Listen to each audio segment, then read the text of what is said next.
দুই ভাই ভনী আছিল মোৰ মা আৰু মই দিছিল কাৰণে মামা মোক তেওঁলোকৰ ঘৰত ল'লে। মোৰ মামাৰ ৰঞ্জিতাৰ বিয়াৰ সময়ত মোৰ বয়স মাত্ৰ 16 বছৰ আছিল। আমাৰ দুই ভাই ভনীৰ মাজত বয়সৰ বহুত পাৰ্থক্য আছিল। মোৰ মাত্ৰ এজন বা আছিল। বিয়াৰ সময়ত কান্দি কানি মোৰ অৱস্থা বহুত হৈ পৰিছিল।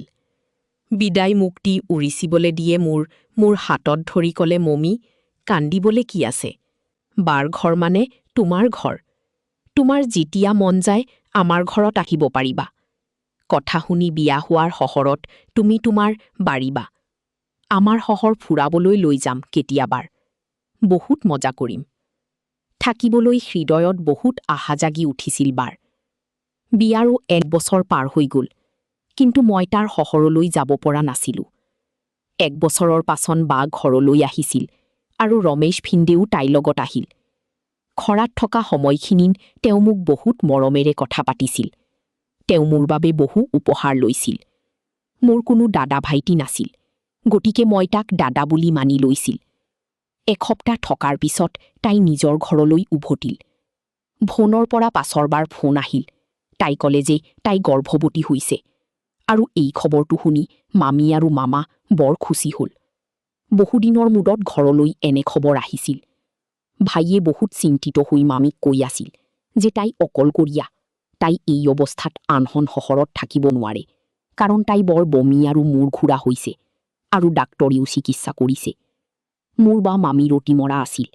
মামীয়ে থাকিবলৈ তাইক ক'ব ধৰিলে যে ৰমেশ ভিন্দেই থাকিবলৈ মান কৰিছে আৰু ডাক্তৰে যাত্ৰা কৰিবলৈ বাধা দিছে। যদি ঘৰে থাকিবলৈ ৰমেশ ভিন্দাৰ এৰণৰ সৃষ্টি হ'ব। ইমান বা 2 মাহ হোৱাৰ কথা নাছিল, এতিয়াও নবাকী আছিল। বাৰ কথা শুনাৰ পিছত মামীয়া ক'লে, চিন্তা নকৰিবা, মই মমীক তোমাৰ ওচৰলৈ লৈ পঠাই দিম। তাই তোমাৰ ওচৰত থাকিলে তোমাৰ মন ভাল লাগি থাকিব, আৰু তাই ঘৰৰ সকলো কাম কাজো কৰিব। মামীৰ কথা শুনি বাই খুকি হ'ল।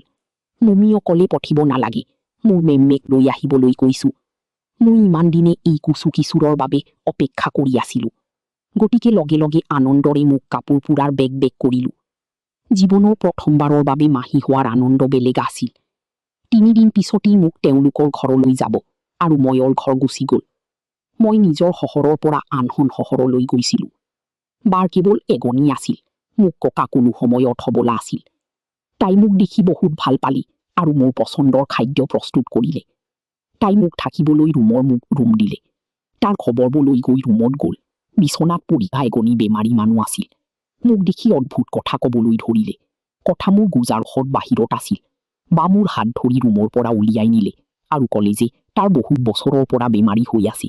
সেইকাৰণে প্ৰায়েই উল্টা চিধা কথা কয়। এতিয়া তুমি ৰুমৰ হোৱাৰ প্ৰয়োজন নাই। হৰেক তাৰ বিয়া আমাৰ ঘৰত অহা নাছিল। ৰমেশৰ বাবে বাৰৰ বিয়াৰ প্ৰস্তাৱ আমাৰ মামাৰ কোনোবা বন্ধুৱে দিছিল। প্ৰথমবাৰৰ বাবে বাৰক লগ পাই আৰু কথা যে ভয় খাইছিলোঁ। বহুত যত্ন লৈছিল বাৰৰ বাবে। তাই বেছিভাগ সময় বিচনাত সময় কটাইছিল। কিন্তু তাৰ পিছত এদিন কি হ'ল, মই উঠিলোঁ ৰাতিৰ আহাৰৰ পিছত পাকঘৰ চাফা কৰি মই ৰুমত গৈ ভাবিলোঁ যে গাই সোমো। গৰম বহুত বেছি পৰিছিল আৰু ঘামৰ বাবে গা তিলো গান্ধ। মই ৰুমত গ'লোঁ আৰু অলপ সময়ৰ ভিতৰতে এনে লাগিলে কোনো মোক চাই আছে। প্ৰথম ভাবিছিলোঁ যে বাই হ'ব, কিন্তু হঠাৎ বাছৰৰ আইনাখনত থতমত খাইছিলোঁ। তাতে এটা চাহ দেখিছিলোঁ আৰু নিশ্চিত হৈছিলোঁ যে কোনো গোপনে চাই আছিল। এই কথা মোক স্তম্ভিত কৰি তুলিল। মই কাপোৰ পুৰাৰ বেগৰ পৰা বেগ পেক কৰিলোঁ। ৰুমৰ দৌৰৰ পৰা বাহৰো ল'লোঁ আৰু ৰুম পাবা আৰু ভিন্দেৰ বিচনা কঠালি। মই ৰুমত গৈ ৰুম বন্ধ কৰি বহি থাকিছিলোঁ আৰু দেখিছিলোঁ মই বাথৰুমৰ আইনাত কাৰোবাৰ অনুভৱ কৰিছিলোঁ। বা তুমি খাবা, বা যে তুমি জিৰাইটো কাম বাকী আছে বুলি নিজৰ ওলোৱাৰ পিছত সেই ৰুমৰ ওপৰত পৰি সি বাহৰো ল'লোঁ আৰু নিজৰ ৰুমত আছিল। মোৰ ফালে অলপ চকৰি চাই ক'লে, তুমি বৰ ধুনীয়া আৰু সহজ ঘৰলৈ নিজৰ যত্ন ল'বা। অন্ধভাৱে কাকো বিশ্বাস নকৰিবা। কথা ভগৱানৰ আছিল যে কথা পাৰিব লগে লগে ৰুমত। মই ৰুমতেই নাহিল যে তাৰ সহজ ঘৰত নিজৰ ৰুমতে পৰা নাই। ইমান বাহি কি কৰি কথা মোৰ আলোকল আছিল। বা ই প্ৰশ্নৰ উত্তৰে দিছিল। না, অফিচত যাতে মোক উলিয়াই নাহিল। মমী নাহিব আৰু শ্বপিং কৰিবলৈ যাবা।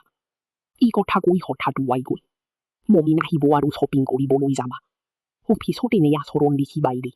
পিছত তাই ক'লে যে ভিন্দিয়ে বহুত ভাল পায়। তুমি যত্ন ল'বলৈ চেষ্টা কৰিবা, কাৰণ আজিকালি ভিন্দিয়ে যত্ন ভালৰি লৈ নাই। অফিচত বহুত কষ্ট কৰি আৰু ভাগৰ আহা। ঘৰত মোৰ কথা চিন্তা কৰিবা। যত্ন যে হ'ল বিহুজাৰ মই বজাৰ কৰিছিলোঁ, কিন্তু মাত্ৰ ভাগৰ আহা। দিনত এগনি হ'ল আৰু তাৰ পিছতে ঠেলি দিলে। ভয়। মই দেখিছিলোঁ আন্ধাৰত, কিন্তু ৰুমত অহতাই ক'লে যি মমি। ভয়। মম মম মম মম মম মোৰ ফালে আগবাঢ়িছিল। যত্ন। যি হ'ল মাত্ৰ ভাগৰ আহা। দিনত এগনি হ'ল আৰু তাৰ পিছতে ঠেলি দিলে। ভয়। মম মম মম মম মি মোৰ ফালে আগবাঢ়িছিল। যত্ন। যি হ'ল মাত্ৰ ভাগৰ আহা। দিনত এগনি হ'ল আৰু তাৰ পিছতে ঠেলি দিলে। ভয়। মম মম মম মম মোৰ ফালে আগবাঢ়িছিল। যত্ন। যি হ'ল মোৰ ফালে আগবাঢ়িছিল। যত্ন। মোৰ ফালে আগবাঢ়িছিল। যত্ন। মোৰ ফালে আগবাঢ়িছিল। যত্ন। মোৰ ফালে আগবাঢ়িছিল। যত্ন। মোৰ ফালে আগবাঢ়িছিল। যত্ন। মোৰ ফালে আগবাঢ়িছিল। যত্ন। মোৰ ফালে আগবাঢ়িছিল। যত্ন। মোৰ ফালে আগবাঢ়িছিল। যত্ন। মোৰ ফালে আগবাঢ়িছিল। যত্ন। মোৰ ফালে আগবাঢ়িছিল। যত্ন। মোৰ ফালে আগবাঢ়িছিল। যত্ন। মোৰ ফালে আগবাঢ়িছিল। যত্ন। মোৰ ফালে আগবাঢ়িছিল। যত্ন। মোৰ ফালে আগবাঢ়িছিল। যত্ন। মোৰ ফালে আগবাঢ়িছিল।